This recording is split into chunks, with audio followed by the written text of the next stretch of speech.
all of time, until this guy named Louis Pasteur, humans have been drinking raw dairy.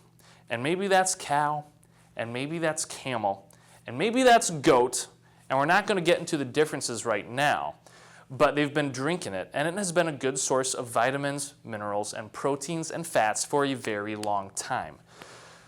Now, let's talk a little bit about why we pasteurize our milk, and then we're going to talk about what that does.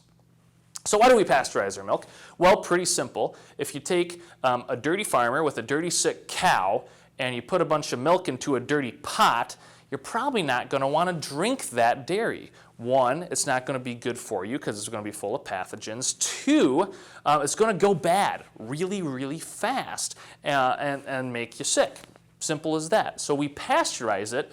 Now think about this. We pasteurize it so we can take a dirty, sick cow and a dirty, sick farmer and put this stuff into well, now we sanitize everything. But the cow can be sick, and as long as it's producing milk, we'll say, let's just boil it and kill the bacteria.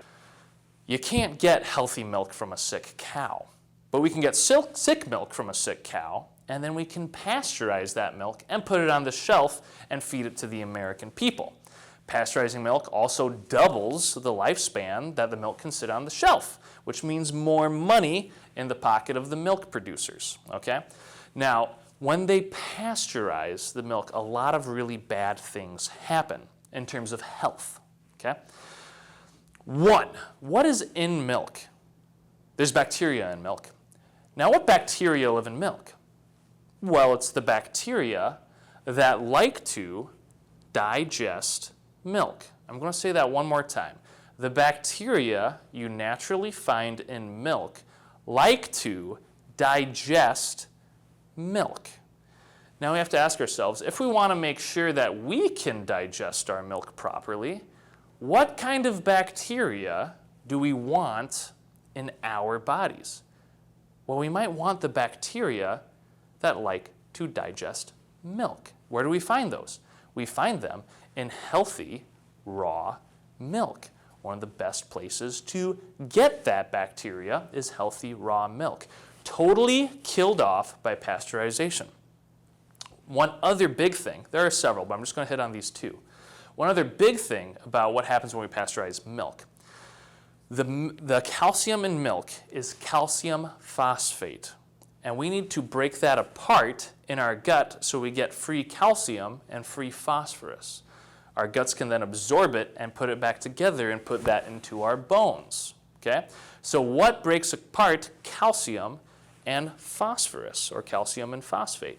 It's an enzyme called phosphatase, and it is found naturally, guess where? In raw milk.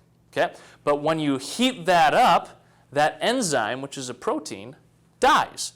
In fact, one of the ways they make sure it's pasteurized enough is to test it for phosphatase and make sure it's good and dead. And if it's not dead, they say boil it again to guarantee that you cannot absorb any of the calcium that's in your milk. Now we have to ask ourselves, who has the highest rate of milk consumption in the world? And you guessed it, it's America. Who has the highest rate of osteoporosis? You guessed it, America. And why? Well, maybe it's because we're pasteurizing all of our milk. Who has all the dairy allergies now? America. Why? Well, maybe it's because we're pasteurizing all of our milk.